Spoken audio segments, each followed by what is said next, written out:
Bonjour à tous, aujourd'hui nous allons parler de l'armée de terre française et son évolution vers la maîtrise de conflits de haute intensité, c'est-à-dire des conflits à plus grande échelle et donc plus engagés, vous avez dû en entendre parler ces derniers mois. Avec la réorganisation de l'opération Barkhane, on peut se demander si l'armée de terre tourne une page de son histoire, une histoire qui aura duré près de 30 ans, à savoir une époque marquée par une multitude d'engagements dans des conflits asymétriques de faible intensité comme la Croatie, la Bosnie, l'Afghanistan, la Côte d'Ivoire ou encore le Mali, pour entrer, ou plus exactement pour retourner à une doctrine marquée vers un retour de la haute intensité et de conflits symétriques.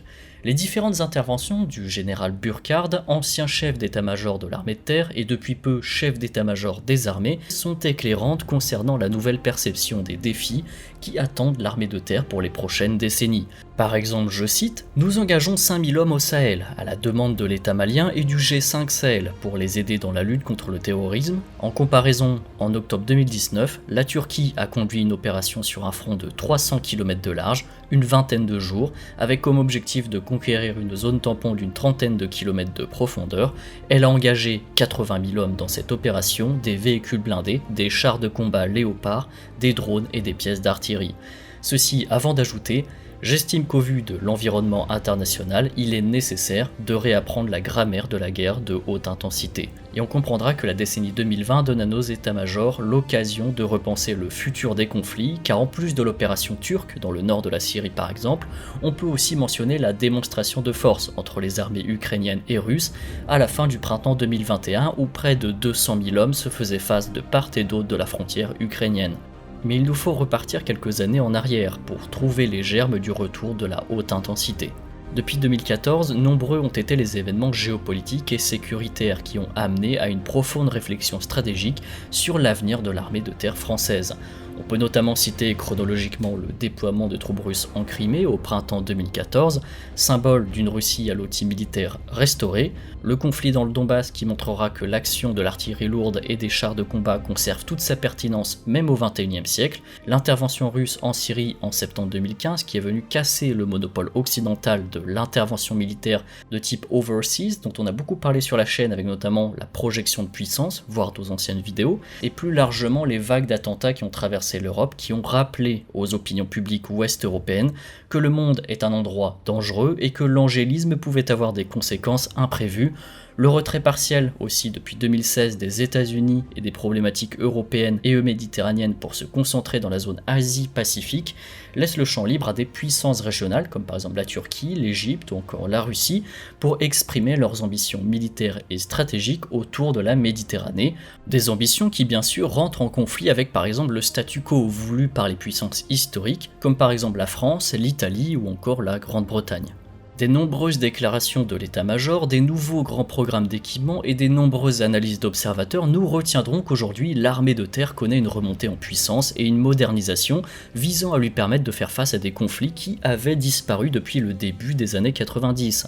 Une armée de terre est toujours jugée sur sa capacité à surpasser ses adversaires pour imposer sa volonté sur un territoire donné. Depuis toujours, l'équipement joue un rôle fondamental dans la capacité d'une armée à être plus efficace au combat que ses opposants. L'armée de terre s'est engagée depuis quelques années dans des grands programmes d'équipement qui n'ont pas connu de précédent depuis les années 60. Par exemple, le programme Scorpion pour synergie de combat renforcée par la polyvalence et l'infovalorisation et ses nombreux blindés. Devant la nécessité d'être en capacité de surclasser un adversaire symétrique, l'armée de terre a lancé le programme Scorpion. Scorpion qui est le fruit de 15 ans de réflexion sur le combat collaboratif mené par l'armée de terre. Le principal volet du programme Scorpion, c'est le renouvellement quasi intégral du parc blindé français. Au début des années 2010, l'armée de terre s'est retrouvée à la croisée des chemins. D'une part, l'âge moyen de ces blindés envoyés au feu en Afghanistan et au Mali approchait 30 ans d'existence, ce qui rendait leur disponibilité peu satisfaisante et faisait aussi augmenter considérablement les coûts de maintien en conditions opérationnelles. Tout cela aggravé par une utilisation intensive dans de nombreux OPEX depuis le début des années 90, grandement consommatrice de potentiel. D'autre part, ces blindés se révélaient peu adaptés face aux nouvelles menaces telles que par exemple les IED, en cause des blindages conçus évidemment dans les années 70 et 80, peu modulables et dépassés technologiquement. Initier un grand programme de renouvellement des flottes de VAB, de RC-90 Sagaie ou encore d'AMX-10 devenaient une affaire urgente. Nous allons maintenant voir les différents blindés qui formeront le nouveau visage de l'armée de terre dans les prochaines décennies. Tout d'abord, nous avons le Griffon, ou plutôt véhicule blindé multirôle VBMR, qui est conçu en collaboration par Nexter, Arcus et Thales. Il s'agit d'un véhicule blindé multirôle d'environ 25 tonnes avec 6 roues motrices, un moteur de 400 chevaux qui sera décliné en plusieurs versions, par exemple le transport de troupes, environ 8 soldats, ou encore une version ambulance, ainsi qu'une version poste de commandement et observation de l'artillerie. La cible de 1872 véhicules en remplacement des VAB doit être pour moitié atteinte d'ici 2025. Il s'agit clairement d'un véhicule taillé pour la haute intensité avec un poids quasiment doublé par rapport à celui d'un VAB, doté d'une tourelle téléopérée équipée au choix d'une mitrailleuse de 7,62, de 12,7 ou encore d'un lance-grenade multiple de 40 mm. Il possède aussi un blindage qui atteint le standard OTAN STANAG 4, d'une capacité complète NBC et d'un système de détection et de protection active dernier cri.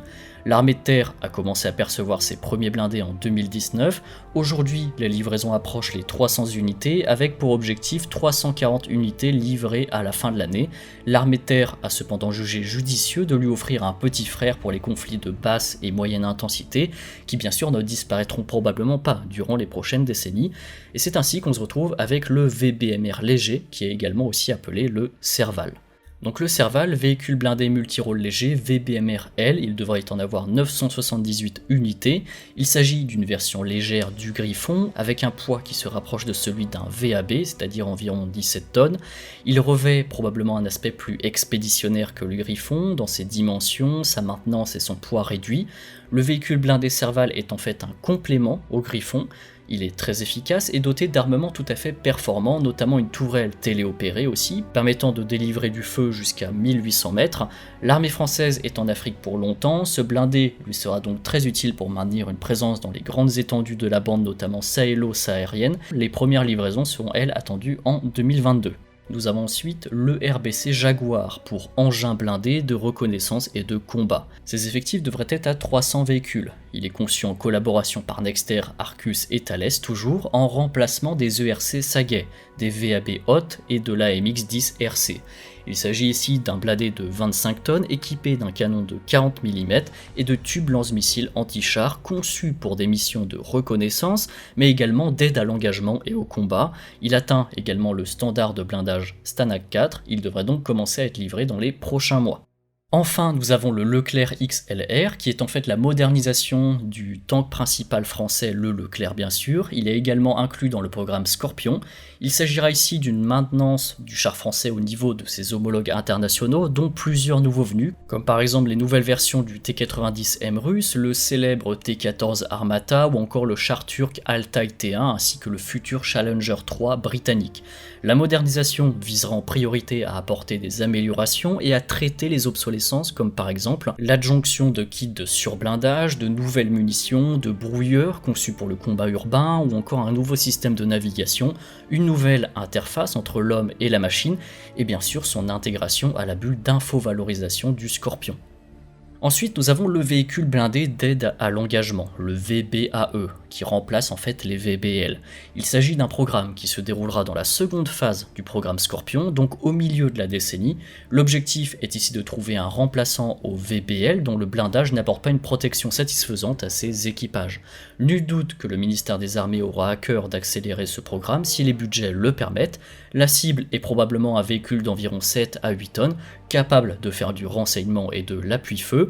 Il devrait également être doté d'une motorisation hybride qui lui permettra d'utiliser le silence de la motorisation électrique pour faire du renseignement au plus près de l'adversaire. Mais Scorpion, c'est également une nouvelle étape dans les systèmes d'information et la communication sur le champ de bataille. Scorpion, dans son programme, unit les systèmes et l'architecture informatique entre les différents véhicules. Il permet aux systèmes d'information et de combat, SIX, ainsi qu'aux radiotactiques de nouvelle génération, les contacts, de permettre un combat collaboratif info-valorisé.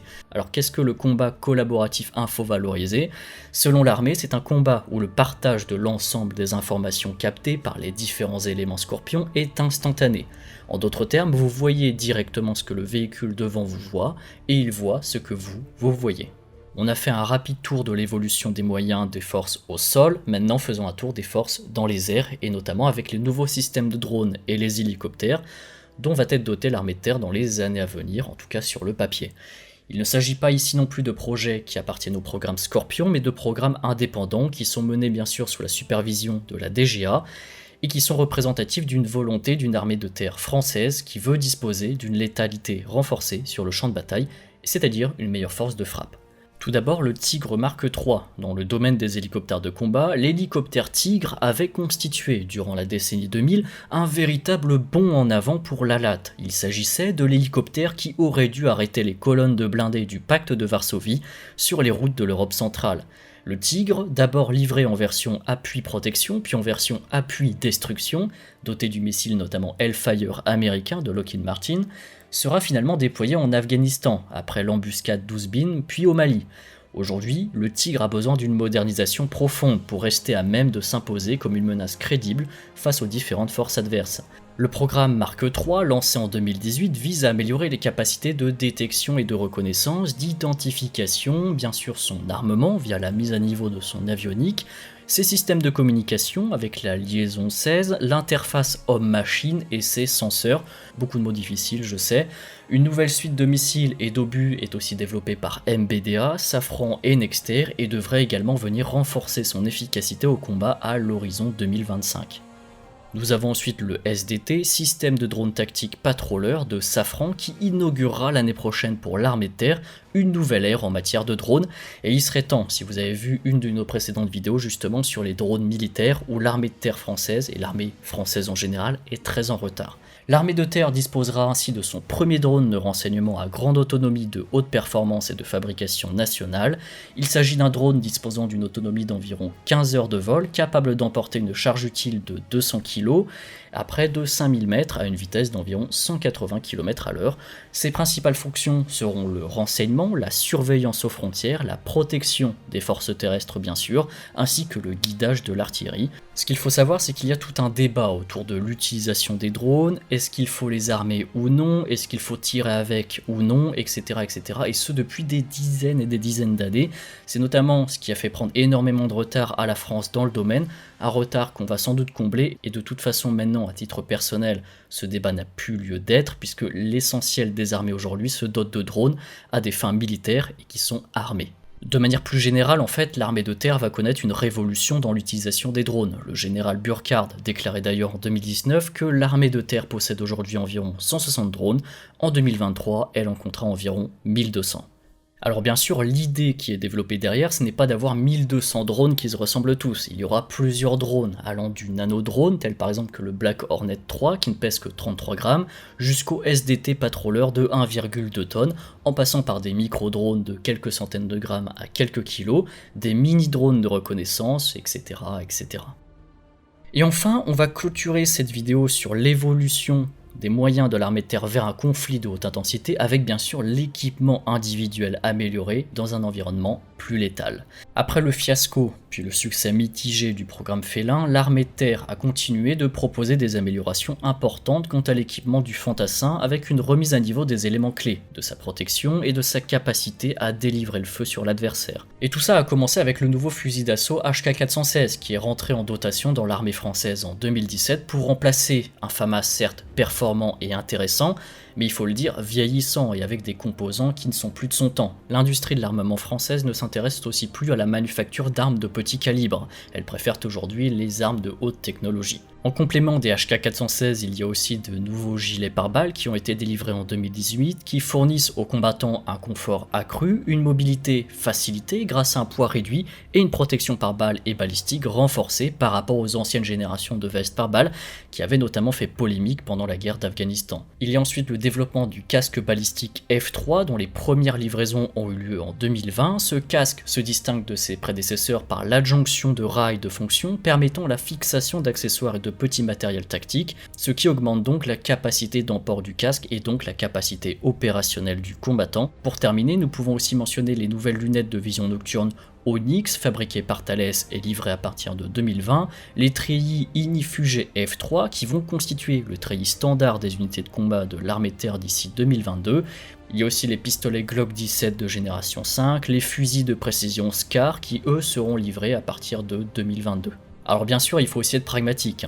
Un HK416, un Glock 17, un nouveau gilet pare-balles, un treillis, un casque modulable, c'est le minimum qu'on demanderait aujourd'hui pour un équipement individuel dans une armée efficace.